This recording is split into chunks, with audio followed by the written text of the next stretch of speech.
Hi, I'm Nurse Amy. Let's talk about how to screen yourself for illness before coming to school each day.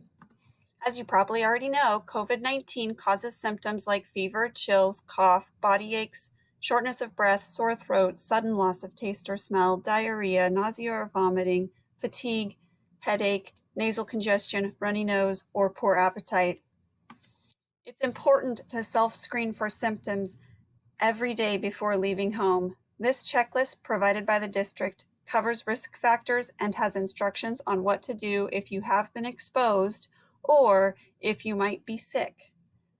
If you have had close contact with anyone diagnosed with COVID-19 within the last 14 days, check yes. That's a risk factor. Check in with yourself. Have you had any of these symptoms in the last 72 hours? If so, check yes. And finally, take your temperature. A fever is usually a temperature of 100 degrees or greater. It's a sign the body is fighting off an illness. But sick people may not always have a high temperature. If you look pale, flushed, or sweaty, or if you feel tired or weak, these can be signs of illness.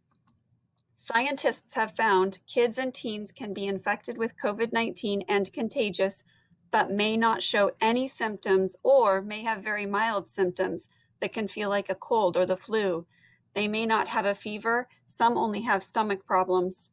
If you don't feel well, you should stay home, rest, and watch for new or worsening symptoms.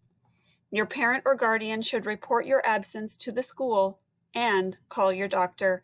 COVID-19 may not be the cause, but it's better to be safe than sorry. So, what if you have seasonal allergies or asthma? If you have allergies or asthma, some of the symptoms are similar to those of COVID-19, but allergies and asthma are not contagious and it's okay to go to school. Please make sure the school nurse knows you have allergies or asthma. Manage your symptoms with maintenance medicine, and if you have an emergency inhaler, please carry it at school. Any student who has symptoms at school may be screened for COVID-19.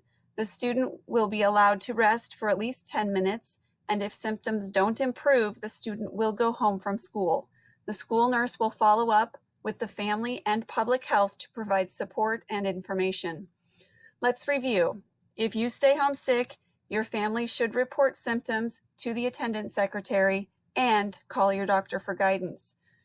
You should not return to school until you've been fever-free without the use of fever-reducing medicine for 72 hours. That is 3 days at home without a fever, because even after a fever is gone, you can still infect others, especially when coughing, sneezing, or blowing your nose. Taking care of yourself by self-screening every day and staying home from school if you don't feel well helps everyone stay healthy. Thanks for watching and see you at school.